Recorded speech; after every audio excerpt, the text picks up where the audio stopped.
Assalamualaikum warahmatullahi wabarakatuh.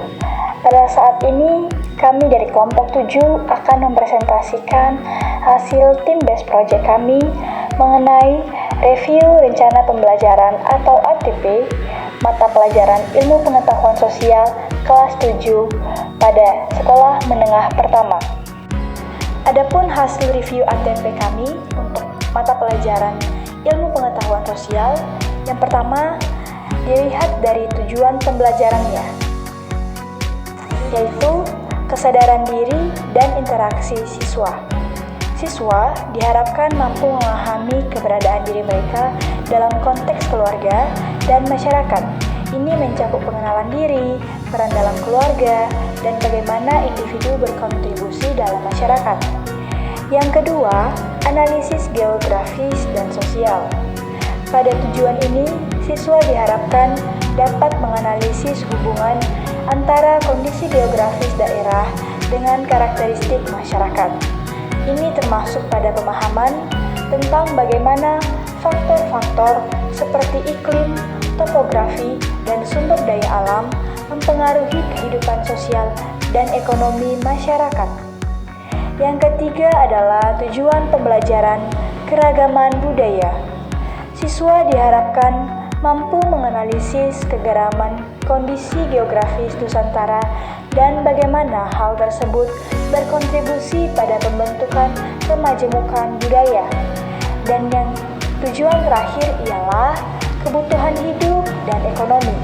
Siswa diharapkan memahami bagaimana masyarakat berupaya memenuhi kebutuhan hidup, termasuk kebutuhan dasar seperti pangan, sandang, dan papan, termasuk pemahaman tentang kebijakan ekonomi, perdagangan, dan industri lokal. Kompetensi. Yang pertama, pemahaman konsep. Siswa diharapkan memiliki pemahaman yang mendalam tentang konsep-konsep dasar dalam ilmu pengetahuan sosial, termasuk sejarah, geografi, ekonomi, dan sosiologi. Yang kedua, keterampilan proses, di mana siswa diharapkan mampu menerapkan keterampilan proses seperti mengamati, menanya, mengumpulkan informasi, dan menganalisis data. Yang ketiga, komunikasi. Siswa diharapkan dapat menyampaikan hasil temuan mereka secara lisan dan tertulis, baik dalam bentuk media digital maupun non-digital. Selanjutnya, materi pembelajaran. Tema 1, peran keluarga dalam kehidupan. Tema 2, interaksi manusia dengan lingkungan hidup. Tema 3, nilai ekonomi lingkungan. Tema 4, meramu keragaman menjadi kekuatan. Selanjutnya ada metode pembelajaran, ada 3. Yang pertama, pendekatan keterampilan proses. Yang kedua, kolaborasi lintas mata pelajaran. Yang ketiga, presentasi dan publikasi. Selanjutnya ada alokasi waktu. Total alokasi waktu adalah 108 JP dengan pembagian waktu yang seimbang untuk setiap tema. Setiap tema memiliki alokasi waktu yang cukup untuk mendalami subtopik secara komprehensif dengan waktu tambahan untuk diskusi dan refleksi. Pembahasan.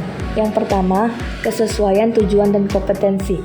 Tujuan pembelajaran yang ditetapkan dalam ATP sangat relevan dengan kompetensi yang diharapkan. Siswa diharapkan tidak hanya memahami konsep, tetapi juga mampu menerapkannya dalam kehidupan sehari-hari.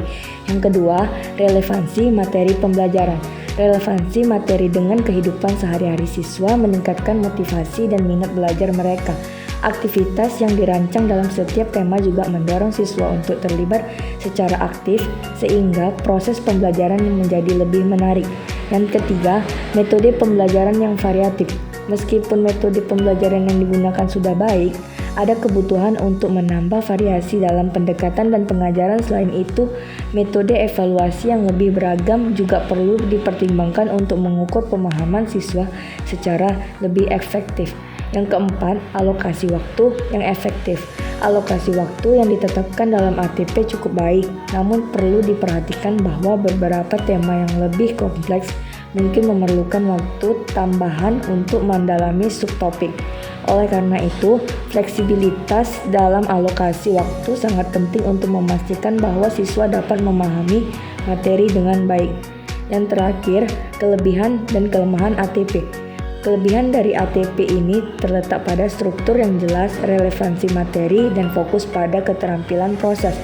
Namun, kelemahan yang perlu diperhatikan adalah keterbatasan variasi metode dan kurangnya strategi untuk memperlibatkan orang tua serta komunitas dalam proses pembelajaran.